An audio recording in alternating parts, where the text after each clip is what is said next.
हर नया इन्वेस्टर अमीर बनने का एक ही तरीका जानता है कि हाईएस्ट रिटर्न चाहिए, और वो 15% के पीछे या फिर पैसा डबल करने के पीछे भाग रहा है। लेकिन अगर मैं आपसे कहूं कि 10% का रिटर्न आपकी 15% के रिटर्न से ज्यादा पैसा बना के देगा, क्या आप मानेंगे? नहीं ना। आज हम आपको प्रूव करके दिखाएंगे। आज हम बिगनर्स की सबसे बड़ी गलती को डिटेल में समझेंगे। आइए मिलते हैं प्रिया से, जो ये जानती थी इन्वेस्टिंग में सबसे ताकतवर चीज पैसा नहीं है, ना ही रिटर्न है। उसने अपनी एसआईपी की शुरुआत 5,000 पर महीने से की। प्रिया ने ना कोई पेनी स्टॉक चुने, ना कोई एग्रेसिव फंड चुने। उसने चुने इंडेक्स फंड, जैसे निफ्टी 50 या बीएससी 500। और उसका टारगेट बहुत रियलिस्टिक था कि लॉन्ग टर्म में मेरे को 10% का रिटर्न मिलता रहे। और इंडेक्स फंड का एवरेज रिटर्न ऑलमोस्ट इतना ही है।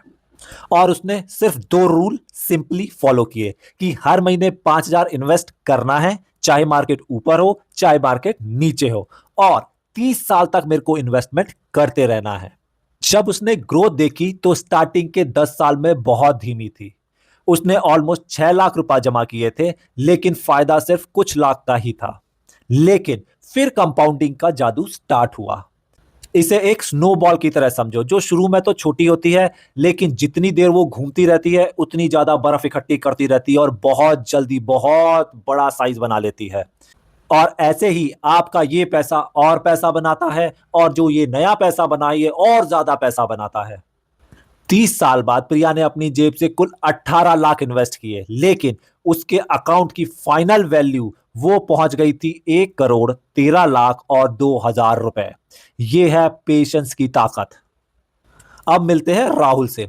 राहुल को लगता था प्रिया पागल है जो कि 10% पे रुक गई, लेकिन मार्केट अगर हमारे को 15% दे सकती है, क्यों ना 15% कमाया जाए। इसलिए उसने 5,000 की एसआईपी रिस्की ट्रेंडी स्टॉक और एग्रेसिव फंड में लगा दी। पहले 4-5 साल तो राहुल खुद को जीनियस समझ रहा था, क्योंकि वो 15% कमा रहा था और उसका कॉर्पस प्रिया से बहुत ज्यादा था। लेकिन राहुल की स्ट्रैटेजी मार्केट को टाइम करने पे थी, ताकि मार्केट में टाइम देने पर।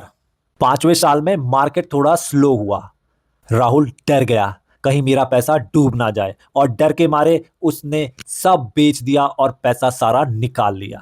उसने सोचा जब मार्केट थोड़ा शांत होगा मैं दोबारा से शुरुआत करूंगा। राहुल ने कंटिन्यूअस 5 साल 5,000 की सिप कंटिन्यू करी, तो उसने इन्वेस्ट किए 3 लाख रुपए। अब चलिए देखते हैं कि फाइनल रिटर्न कितना रहा। राहुल जिसने 15% का रिटर्न कमाया, उसके पास थे 4,42,000 रुपए। क्यों? क्योंकि उसने जादू को जल्दी तोड़ दिया। शुरू के सालों में तो बस रिटर्न चिंगारियों की तरह होता है, असली जो आग होती है कंपाउंडिंग की वो आखिरी साल में होती है। राहुल ने वो आग मिस कर दी। प्रिया 10% के रिटर्न के बावजूद करोड़पति बन गई, सिर्फ एक रूल फॉलो करके, वो है कंपाउंडिंग को कभी मत रोको। तो समझिए, इन्वेस्टिंग एक मैराथन की तरह है, स्प्रिंट नहीं है। डर या लालच को अपने कंपाउंडिंग इफेक्ट को तोड़ने मत दो। अगर आप आज एक सबक लेते हैं तो वो ये होना चाहिए कि मार्केट में बिताया हुआ वक्त हमेशा मार्केट को टाइम करने से बेहतर होता है।